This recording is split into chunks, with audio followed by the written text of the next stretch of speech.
Então, boa tarde, galerinha. Eu sou o professor Lucas, dando prosseguimento ao nosso curso de atendente hospitalar ou recepcionista hospitalar, segunda etapa, agora da nossa aula. Então, quais são os requisitos básicos, né? E como a gente deve se comportar nesse ambiente de trabalho?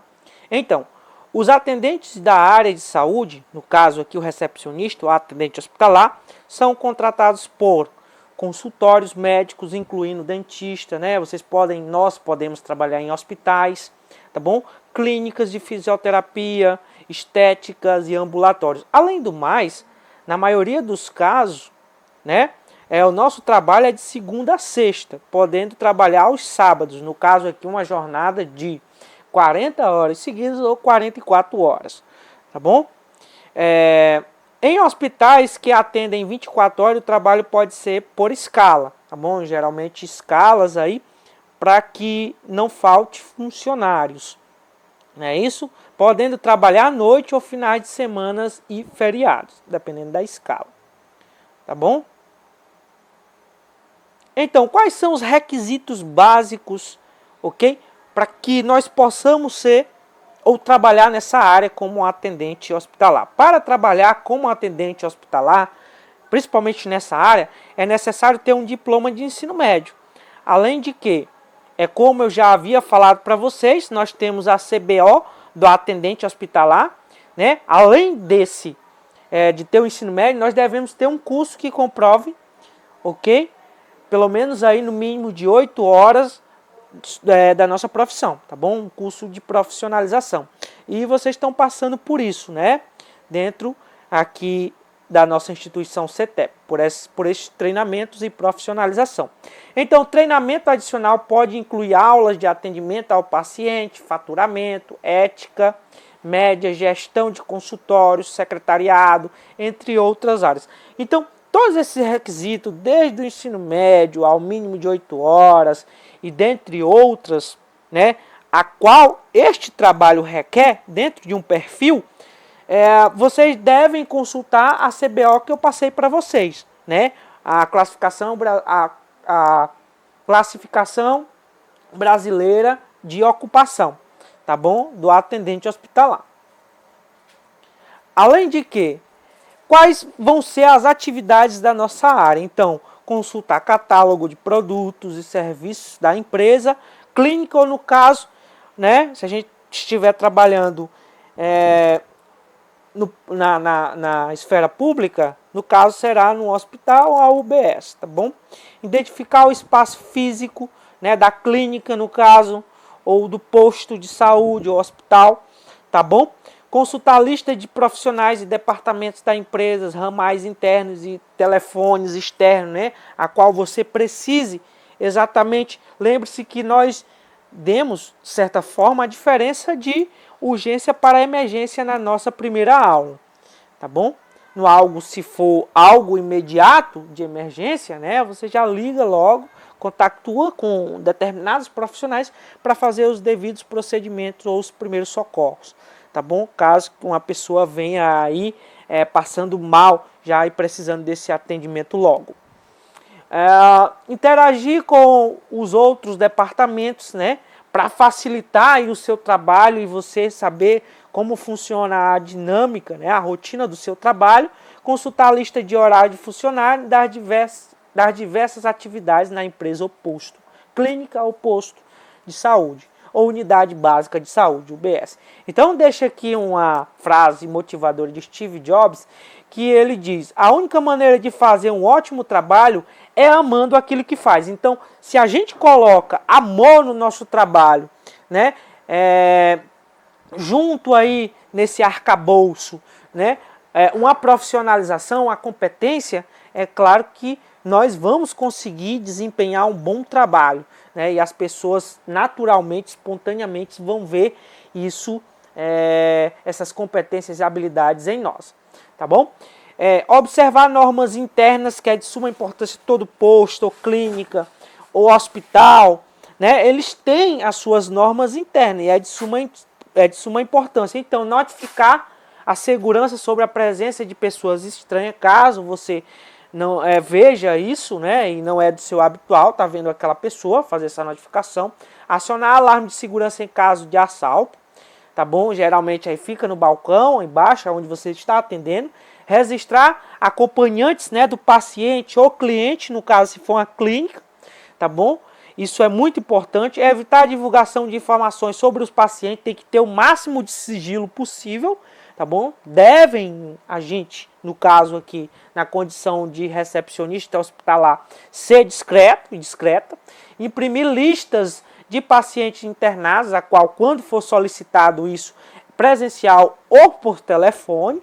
No caso de agenda informativa, imprimir uma cópia no dia anterior às consultas, tá bom? Antes da consulta, né, um dia anterior, você já faz a impressão desses documentos, tá bom? Desses informativos. E como devemos planejar o dia? Organizar materiais de trabalho, que é de suma importância, né, no nosso armário, tá bom? Colocando a identificação de cada gaveta, tá bom? Onde fica documento por uma sequência alfanumérica ou por, né? Aí a gente pode montar também um sistema hierárquico de alfabetização de A a Z, tá bom? Organizar a agenda de marcação de consultas, né?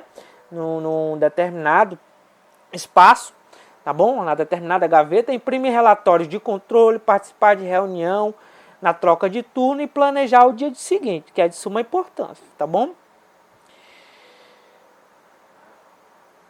E aí, seguindo nessa dinâmica, eu trago para vocês a agenda, tá bom? A agenda de trabalho, um mapa, né, de interação cirúrgica, que é de suma importância, uma hipotética situação. Deve conter o quê? Nesse mapa cirúrgico, a data da cirurgia, tá bom?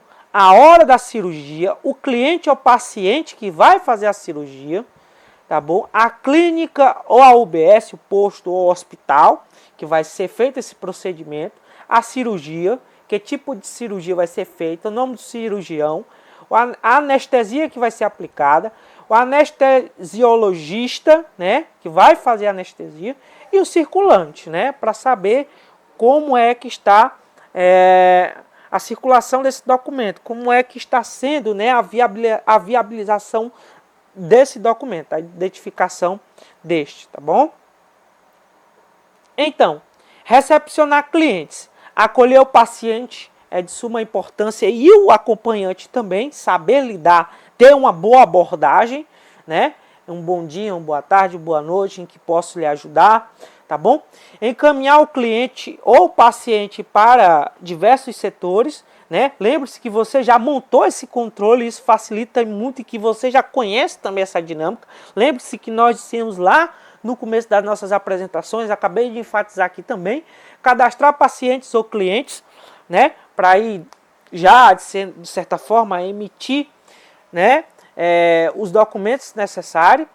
Um deles é verificar o pedido de internação, internar o paciente caso for necessário, se o médico pedir, né, juntamente com os outros profissionais, fornecer informativos e regulamentos internos ao paciente, né, para ele saber como é que funciona aquele ambiente, se for possível, avisar a enfermagem da chegada do paciente para fazer os primeiros procedimentos, tá bom?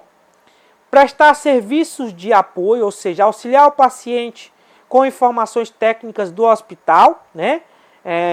Tem que ter aquele zelo, tá bom? Pelo paciente e pelo acompanhante, auxiliar o cliente com o preenchimento do formulário, né? Pegar aí quando ele vai chegando já aquela questão de colocar o número do cartão de SUS, né? Dados pessoais, identidade, CPF e etc. Transferir o paciente para outras acomodações, caso for necessário, né? E no caso de cirurgias, né? Sempre a gente tem, caso de clínicas também, podemos colocar um exemplo aqui, a gente tem lá, né, onde vai ser feito o processo cirúrgico, depois o paciente, ou cliente, no caso, já fica em outro apartamento aí, tendo seu descanso, seu repouso pós-cirúrgico, tá bom? Para depois ter a sua devida alta. Anotar telefones e recados, transmitir recados e fax, né? Depois que você anotou tudo isso, auxiliar a movimentação de clientes, visitantes e pacientes com dificuldade de locomoção, fazer esse auxílio, né? E no caso, se você não puder estar fazendo esse auxílio, chamar alguém que possa naquele momento, tá bom? Não deixar o paciente ou acompanhante só, hipótese alguma, sempre chamar alguém que possa acompanhá-los, né? Intermediar na obtenção de senha dos convênios e etc. Então, pode ter uma certeza disso. Aí eu trago uma frase motivadora. Se a caminhada está difícil, é porque você está no caminho certo. Lembre-se, jamais uma caminhada vai ser feita de rosas, vai ter muitos espinhos. Mas dentro dessa dificuldade, a gente pode chegar no nosso objetivo, tá bom? A caminhada é árdua, mas fazendo tudo dentro do protocolo, trabalhando com bom desempenho e colocando amor na frase de Steve Jobs que eu coloquei para vocês, né? Amor por aquilo que a gente faz, nós conseguimos chegar nos nossos objetivos, tá bom? Atender o cliente com informações precisas, né? Não dar informações incoerentes, tá bom? Tentar falar na mesma língua dele para que ele possa entender. E se ele não entender, pergunta: se eu entendeu, se eu entendeu, senhor? A senhora entendeu? Né? Se não, repita novamente. Propiciar informações gerais por telefones internas e externas, tá bom? Transferir ligações para ramais e departamentos solicitados. Retomar ligações em casos de ramais ocupados ou não atendidos. Fazer o pré-cadastramento do cliente, etc. Comunicar-se de informações, né? No caso aqui, comunicar-se de forma, circular informações internas, né?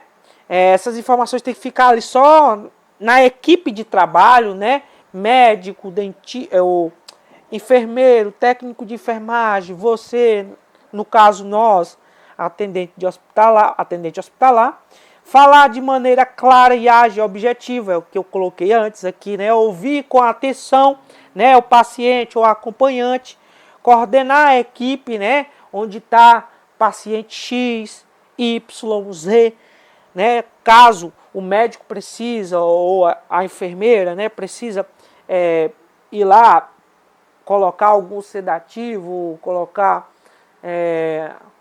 alguma medicação que o médico passou, né?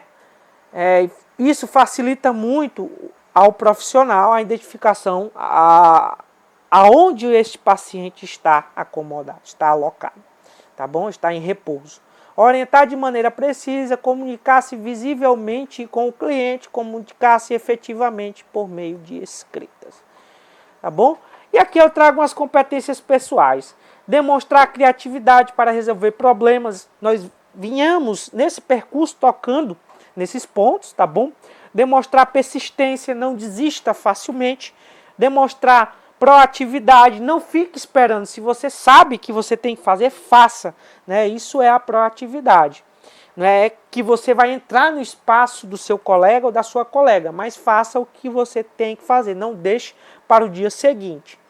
Ter senso de economia e redução de custo, tá bom? Ter autocontrole e gestão das suas emoções é de suma importância. Você está trabalhando com pessoas que estão necessitando muito, e principalmente nessa área da saúde, você tem que mostrar um equilíbrio na hora do atendimento e dentre outros momentos de rotina do seu trabalho, tá bom? Conhecer e ter informações sobre a área médica que atua, tá bom? O departamento, qual setor você está trabalhando.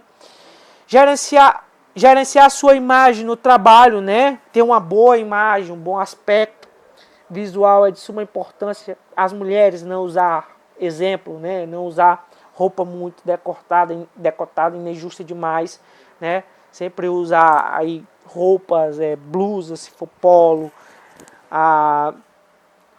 no caso elas abotoadas até no pescoço, né? No caso não usar calça muito acolchada e nem folgada demais, tá bom? Então agir com bom senso, demonstrar capacidade de se antecipar às necessidades do cliente, tá bom? Demonstrar iniciativa, não fique esperando, né? Sempre mostre-se apto, mostre-se, né? Interessado em resolver o problema das pessoas. Então, eu trago mais outra frase motivadora aqui para nós. O poder está dentro de você, veja isso na sua mente. Pois se acredita que consegue, não haverá obstáculo capaz de impedir o seu sucesso. E é para isso que nós estamos treinando, nos aperfeiçoando, nos profissionalizando, tá bom? Continuando nas competências pessoais, agir com agilidade, demonstrar organização, demonstrar educação, demonstrar autonomia, paciência, entusiasmo, respeito mútuo, independentemente de quem seja, não julgue, tá bom? Demonstrar bom relacionamento com os clientes e pacientes, ok? Aquele relacionamento interpessoal não fica só no que diz respeito ao colega, mais o cliente ou o paciente, tá bom? Manter o bom humor, saber trabalhar em equipe, etc. Então, quais são as oportunidades para a nossa área? Os recepcionistas que se destacam, atendentes, né, podem ocupar cargo de supervisão, olha, né, dependendo do desempenho do seu trabalho, quando eles se tornam mais qualificados em procedimentos internos e de atendimentos aos pacientes. O recepcionista que aumenta seu grau de instrução com cursos gerenciais relacionados à área da saúde pode abrir as portas para o cargo, olha, como secretariado, assistente administrativo, supervisão e gerência. Vejam que isso está tudo interconectado dentro do seu trabalho. Se você desempenha um bom papel e as pessoas conseguem enxergar, com certeza vão enxergar isso, você, né, dentro dessa empresa, no caso, vamos colocar outro exemplo aqui, dentro de uma clínica, você pode ir subindo de nível, ou seja, ocupando outros cargos e ganhando um melhor salário. Então, outra frase que eu trago, lute sempre quando você menos espera, certamente receberá os frutos de todo o seu esforço. Então é isso, galerinha, bons estudos e até a próxima.